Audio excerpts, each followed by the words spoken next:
Hello and welcome to the Hessian Scrum podcast.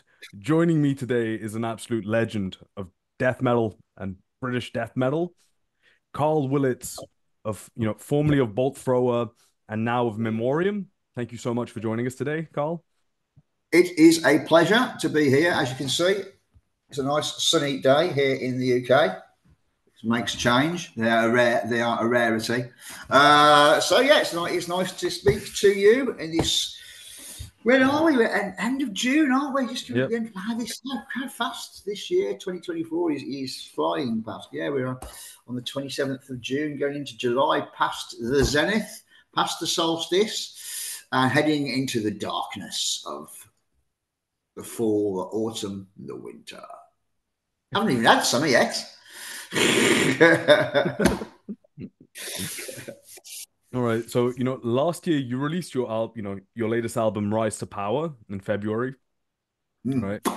And yes, it's over a year and a half ago yeah, nearly, isn't it? Yeah, which is a big, massive sea change for us because we were releasing albums at a kind of voracious pace at one a year when we first started out. So it has slowed down for a number of reasons. But okay, I interject and I have stopped you from asking your questions. Carry on. no, don't worry. I mean, it is interesting because I remember, when you did the Hellfire demos when that started out and, the whole project was announced and everything went really quickly. There was like what, two, three versions of Drone Strike as well.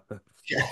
Yeah, that's it. And we documented everything. That's it. And we released everything. That was the core. One of the core reasons of what we wanted to do when we first started out is we wanted to kind of move at a very fast pace. We're trying to recreate that feel of what it was like back in the late 80s when we first started out in bands. And, bands did release material on albums virtually every year. So that's what we intentionally set out to achieve, was recreate that feel and that sense of what it was like when we first started out, that fun aspect and element of it, not thinking too much about things, just get on with it and just doing it and enjoying it for what it is, which sometimes gets lost as you progress within the music industry and the genre as it is. So yeah, we successfully achieved that very quickly within the first 3 years, releasing 3 albums on the trot, and then COVID hit and slowed us down a little bit. In a way, it's worked out quite well. It's given us a little bit more chance to breathe. So we found that album number 4 and 5, we still released them fairly quickly. I think, what was it? So we've done about, how many albums have we done now? 5 albums in about 7 years, 7 or 8 years. So yeah, the last 2 albums maybe took about 18 months to put together. And that was really an impact because of COVID and the inability to get to the studio to record and to actually get together and rehearse as well. But it also works well for us. It gave us that little bit of extra time to sit down and work together on mediums like Zoom platform and things like that, and work things out. Gave me a chance to demo lyrics as well, which is something I'd never really done before in any of the past 20 or 30 years. Never really had the chance to work demos out, lyrics out in their placement in advance and record them to make sure it worked or not before we went into the studio properly. So that's we've learned, still learning how to do things, how to record, how to do things, even at this stage of our career. So yeah, that 18-month gap was formalised with the last 2 albums, and this new album, the next album that we are currently in the process of writing, has taken a little bit longer than 18 months. It may take 2.5 years to put it out, and there's a reason for that. We're basically waiting for our colleague and mentor, Mr. Russ Russell, who is currently recovering from cancer.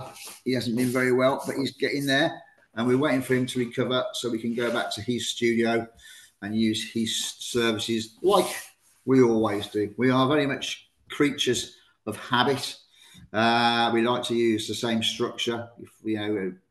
From the old age, if it's not broken, don't try and fix it. So Parlour Studios is where we like to record.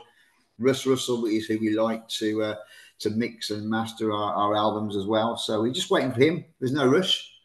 We're not set to any time schedules. We just do it at our own pace when we want to do it, and that's the beauty of it. Because on Rise to Power, lyrically, you started off really, really violently, right? You started Never Forget, Never Again, 6 million Dead. Whereas we've known you It throughout your makes career. sense. It makes a point. It Yeah, does. it And we does. didn't really when we kind of write the songs. We're in the studio. We write them. They come out. We record them, and we don't really ever think, "Oh, that's going to be the opening." We don't know what structure we're going to put them in when we're recording them. But as soon as we recorded that one, we could tell, bang! It had such a big impact that it was going to be the opening track on the album because it had such a lot of impact. But yeah, it was. For me, that song, I'm very proud of that song because it was a really difficult one to write. It's one I've been wanting to write forever, but could never really fit it in with the former band. The lyrical content was, pretty heavy. I could never really, at that point in my life, find the words that gave that the edge that it needed. Yeah, the kind of like. The serious nature of what it's all about. So it gave it the sincerity that it needed. So I think giving me a bit older, 10 years down the line, has given me the opportunity to write about it and kind of like finally do it. It's one of those a burden. It's almost been like a burden that I could never get around to doing this song that I wanted to do about the Holocaust. But yeah, I think finally, after sitting down, doing a lot of research into the topic, I was. It's basically there's the Holocaust Memorial Day, which is it's every year, and there's a lot of press, a lot of documentaries, a lot of articles in the newspapers. On the news, there's a lot of coverage on social media, so a lot of engaged and immersed myself in what was going on at the time and kind of like the dialogue of specifically the dialogues of people that have been through the experience as well, because as time goes on, they are fewer and fewer between as they get old and pass on. So to be able to kind of like keep that message alive is really important, and to give it the serious kind of like the seriousness that it needed the vocals to be. But it all came from the riff, really. At the end of the day, it was all down to that's the kind of like at the end of the song or in the song there's a melancholic kind of a riff that with the men, women, and children section, and that was really what was the hook to the song for me. That's what pulled it in, and that gave me what the whole song built around. So very proud to have done that after trying it and failing to do that for so many years, and to finally have got it done, and for it to be the opening track on the album is I'm very proud of. Very good. Because what struck me is that there's this very typical UK death metal thing where everything has to be kind of with a sense of sarcasm. There's a sense of you know, weird, twisted humor, irony. What some bands do on the human Yeah, body. absolutely. There's a lot of irony in and a lot of self depreciation in English humour. And yeah, I mean that subject matter does not lend to any form of humour. It's serious, so one has to drop any kind of like tongue in cheekness. There's a lot of bands out there that are doing quite well out of tongue-in-cheek humour songs about war. I'm not going to name any bands. You all know who I'm on about. And that's, for me, is not really ever what it's been about. I've always had songs about war from a lyrical perspective that have always been fairly serious, really. Always been kind of like from the human aspect. But not preachy, not kind of from one kind of like telling it how it is. And what I found throughout the 30 odd years of doing this is that people, interpret those words that I've written to the music in many different ways. Some ways in which I really didn't imagine they would interpret them. Some ways I'm completely 100% against. But once you do that, once you put a song out there, it's really the power then is taken over by the listener, and that's what gives it the strength of music, is the way that people can interpret them to fit their own life and their experiences that they've been through as well. And that's something that I'm building on. I'm doing that with very much so with Memoriam, continuing that. Because the name is quite funny when it comes to genocide, because there's this quote that says, the first genocide is when they kill us, the second genocide is when they deny it and we forget it. Yeah, absolutely. Yeah, exactly. I mean, this is the thing. And then there's the fact that that by denying it, or by kind of like watching it happen and not doing anything about it, you become complicit in that act. That's what that song's all about, really, saying that, kind of like, there's people that instigate it, but there's people that kind of knew about it and just didn't pretend it wasn't happening. And everyone is equally as responsible in that fact. So really, it's kind of highlighting that attention. And, we look at the world around us today, the genocide that's existing in several places across the planet, on our doorstep in Ukraine with the neo-fascist imperialistic wishes of Herr Putin, whatever. There's that kind of angle. There's whatever viewpoint you've got about Israel as well, whether you're pro Palestinian or you're for against Hamas, and you're for the Israelis. There's all sorts of dichotomies where that kind of like that's adage of never forget, never again should be kind of held up high. And remembered, we're seeing such a lot of hatred on the streets, across the world as a result of these issues. It's incredible to see. It's quite frightening to see it. It's polarizing the world in many different ways. It provides me with a fantastic lyrical perspective to write songs about. So there we go. So it's not all bad. global hatred and the rise of nationalism. It's a bad thing, but at least I can write some lyrics about it. There we go. Yeah. So one thing I noticed, which is really funny, especially with this one, it's like all you guys, every single one of you has very strong ties to punk and hardcore. I think some of the guys played with some of the guys in Bad Brains, Killing Joke. It all goes really deep. But this album has Absolutely, yeah. no punk and hardcore influences, but has a huge dose of melancholic heavy metal. Hallowed Be Thy Name by Iron Maiden comes to mind as a reference. Right. Okay. Well, I just don't know, really. I mean, I think with this album in particular, because Spike joined us just before we recorded the previous album, which was a couple of years back now, just after the pandemic that changed the world that we live in. And I think it took it. The album he recorded, the first one he was on, to the end. I just had to remember what it's called then. To the end, and he joined us, and he did what he did. But with this album, Rise to Power, he's very much made it his own. He's got his confidence in what he's doing with us. As comes to the front, he's got such a wealth of experience. As I said, playing with a lot of the greats, English dogs. He's played with Morrissey. He toured with Morrissey for about 3 or 4 years. We don't talk about that. But yeah, Killing Joke is the huge, my favourite band on the planet. So we bring a lot of the influences. The Damned, we played with the Damned for quite a while, and loads of different bands. He was in Sacrilege. Again, one of my favourite bands on the planet. So we use a lot of these experiences that he's used within the templates of what we're doing now. So he really shines, I think, on the last album, Rise to Power, more so than ever.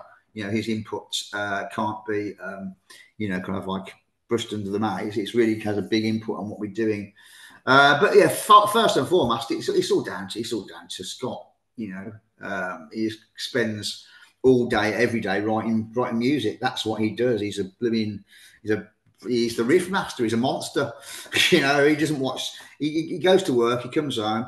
He doesn't sit down and watch shit television or whatever. He just goes straight in the studio and he writes riffs, all day. And he could do that all day, every day. He's got so many riffs on the $1 million riff vault. We could write probably another 10 or 20 albums, probably.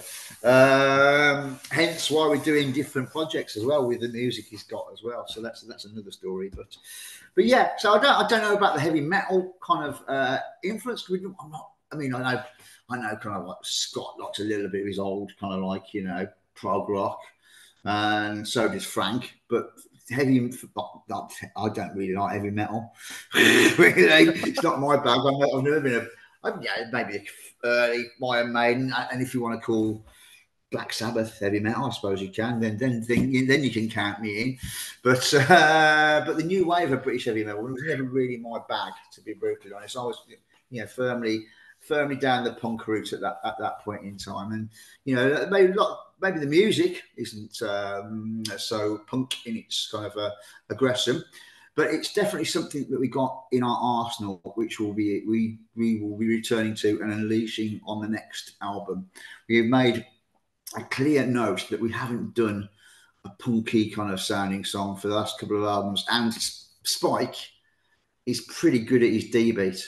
He's pretty good at it as a punk rock drummer. He's pretty good. He's pretty up there. So we're going to utilise some of those talents, and the next album will feature some more, the songs like Corrupted System and Austerity Kills and things like that we've done on previous albums.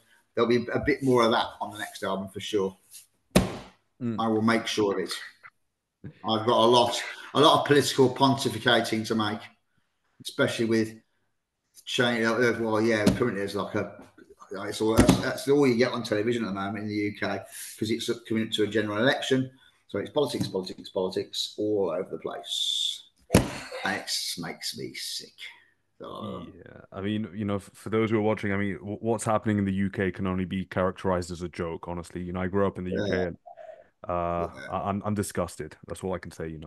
Yeah, for us, it's just a travesty. We worked our don't even get me going on the whole concept of Brexit, and it's just sold a load of lies. All the middle England, middle class Sun readers, Daily Mail readers were just kind of like convinced, scared of foreigners, scared of immigration, scared of this, and sold a bunch of lies and fell for it. And we're just picking up the pieces, and it's had such a massive impact.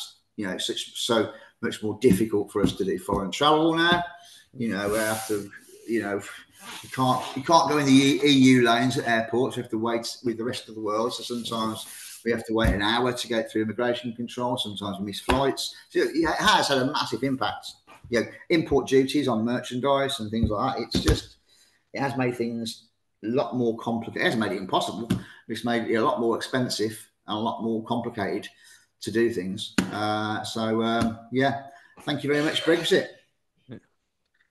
Yeah, and just to give you a note, it's going to cost me about £2,000 sterling for me to get my British nationality, despite having grown up there and living there. It's absolutely. Well, it's a money making scheme, isn't it? Yeah, I've heard that basically, the new passports, the UK passports are being printed in France as well, ironically. Yeah, I think. So we're paying a French company to do our passports. That's the irony in that. It's bullshit. Yeah. That's what it is. It's bullshit. I want to move on because this is something that makes us all really angry. So I'm going to move on very quickly. Yeah, absolutely. Yeah, before we can start explode with anger. So what I want to tell, so the conflict is within is one of the most interesting songs you've done. About Brexit. It's about Brexit. Okay, we'll move on. Yes, the conflict is within. Yes, I like that song. Yes. Song of Well, two halves. yeah, the second half is a ballad. You know, we are hearing you growl over essentially a ballad that could have been on a new wave British heavy metal album, the second half. Yeah, I like that. I like that interpretation. I haven't heard that kind of like heard it banded like that before, but I see where you're getting from because it is very much, like the lyrics are quite laid back and kind of like they go. There's a different texture to them because they kind of like they flow over the lyrics rather than fly over the music rather than driving with the music. So yeah, because they're kind of quite thoughtful. Those lyrics are. They're kind of like introspective lyrics. You know, kind of about reasoning. Circumspect. Kind of it's a very kind of thinking section to that one. Yeah, look, that's a great song. We don't play it live. We should think about rehearsing that and playing that live. I think it's one of the things we haven't got around to doing. So yeah, I really like that. There's so many strong songs on that album. It's quite hard to make a judgment call on what to play live and what to drop. And that's the thing. That's a great place to be. And when we first started out, we struggled. We only had about 5 or 6 songs, so we had to bolster the set by playing some bolt thrower songs, which was great at the time. But we couldn't do that forever because we were trying to get away from that bullshit. And but now we're in that glorious position where we've got 5 albums out, a wealth of tracks to choose from. And it's quite difficult to choose what to play, really. So that's good. It's a good place to be in. Yeah, definitely. You know, what I've noticed as well over the years that your lyrics have kind of, strayed from a lot of the war, and there's a lot of very, very personal stuff, especially on the Silent Vigil, which I think is very revealing. And even here, you continue that, because when Memoriam started, it was all about, fancy weapons, modern warfare. The future is now, in terms of destruction, but then you strayed away from that. Yeah, absolutely. My former band that I was in previously, the lyrical content and the thematics that we used were very straight down the line. They were all the songs had to be around that specific theme. That was it. Boxed off. War. That was it. Nothing more. Nothing less. Which is great, and I got quite good at it. And I could probably write songs in my sleep about war till I die. But ultimately, it does get a bit boring, really.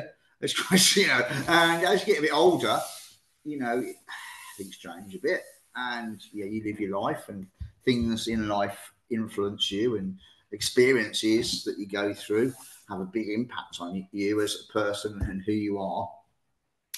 And I feel that it's really important to write lyrics about that. It's quite nice for Memoriam. Once we've established ourselves and we've got ourselves on the board, I then kind of like thought, right, I have now got an open book, a blank canvas.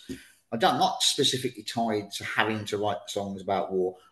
I will do, because that's my little comfort zone, and that's what I am good at, and that's what people expect to us to a certain extent. So there'll always be songs like that about war throughout my trajectory, as a lyricist, as a singer, songwriter, whatever. So they'll always be there. So I kind of really have got three main threads really to my lyrical content. So first of all, it's the war thing, the war which will always be happening. But then alongside that, as you noted there, I have started to write songs that have got a bit more of a social, cultural comment about the world we live in, specifically relating, to politics and my specific thoughts and feelings towards issues, which I probably wouldn't have written about 20, 30 years ago. I probably wouldn't have had the confidence to do that. Or, I probably would be maybe scared of offending people back then, maybe didn't have my ego, wouldn't let me do it. Now I don't give a fuck really what people think. I'm quite happy to stir the hornet's nest, and if it means upsetting a few fascists, I'm quite happy to do that. In fact, it makes my day. So there we go. So a bit of songs about politics or social, cultural issues will be there, but also as strong as you identified there is songs about life, songs about living, songs about experience that we can all relate to. And I think that's really what gives a lot of strength to a lot of the Memoriam songs, is that people can relate to them, because we've all done it. You know, we've all had life, love and lost, and people have died, and we've all experienced that. And as you get older, you experience it more. That's the sad travesty of life. But and I think we can all relate to that as well. And I think that's what gives us the strength of, and combining those three the topics and themes, it makes it more diverse and more interesting. And that's what makes it work for us, really. That's what makes it work for me. Yeah, that's what makes it interesting and exciting, rather than writing about one specific theme. To embrace all these other different ideas makes it damn sight more interesting for me, which is a big result. So I have one final question. All right. So, Okay. your first release was in 1988. You haven't really slowed down since. Even when you were like kind of taking breaks, you were still guest performing, all that. It's 2024. Where does this passion come for, young man's music? Young man's music. Yeah. I mean, probably, what are you saying, 1988, 1989, when I first started kind of getting involved with it. And, if you probably asked me back then what I've been doing in 30 odd years' time, I wouldn't have had an answer for you, really. You live in the moment, don't you? It's a very young man's kind of thing. But here we are still doing it, because it becomes part of who you are, and it is part of my identity. There was a kind of a period of time in my life when I left Boltzra, before we joined again, where I didn't do anything to do with metal. I was involved in other bands, helping them out and driving and things like that. But and people still used to call me Karl Willets back then. Even when I wasn't in the band for about 5-10 years. So it becomes part of who you are, and I did grow to miss it as well. So it was quite nice to get that second bite of the apple and do it again and enjoy doing it. And that's the key. It's who I am. It's what I do. It's probably what I do best, really. I'm quite a good dad, I think. I'm not very good at doing my job. Well, I am, but it's what I enjoy doing the most. And I'm never ever gonna earn money from doing it, but that's not the reason that we do it for. We do it because we enjoy doing it, and it's a nice escape and a break from the mundane of everyday life. From the normal day job, from the elements of being a dad and kids, and so to go away with the band and just do that thing for a weekend. It's just a fantastic escape from the normalities of everyday life. And I'm really thankful for that. I think now in this point in my life, I appreciate it and enjoy it more than I ever did in the past, because, I embrace it for what it is. I understand and accept it for what it is. And we enjoy it, and that's the key. If there ever comes a point in my life where I'm not enjoying it or don't want, that's the point to stop. It's pointless forcing it. But at this point in time, we are currently loving it, and we're still doing, shows. I think we've got another. Not doing loads. We do limit what we do. We kind of pick and choose what we want to do, and we do it on our own terms. So we probably do about I don't know, 15, 20 shows a year maximum, and that's fine. That suits us. That's great. Anything any more than that, probably kill us. The idea of getting in a tour bus and traveling around Europe and doing 60 shows in a tour bus, that just holds no appeal to me at this point in my life. I've kind of done that in the past, and I don't really need to or want to do it again. So I enjoy it for what it is. It's great fun, and as long as it stays that way, we shall carry on. Simple as that. Perfect. Any closing statements? I'd just like to say thank you very much for your time, and the questions you've asked were a nice change from the normal questions that people ask me. So fair play to that. Wish you all the best for the future. Hopefully our paths will cross live at some point when we play in rural France? Probably not. I'll be at the closest big city to see you. If I see Memoriam, I'm running. Good man, good man, excellent. Well, thank you very much for your time, and let's hope that England and France do a little bit better in the Euros than as they have done up to now. Thank you very much, Carl. All the best, mate. Take Thank it you. easy. Bye. Nice one, Nick.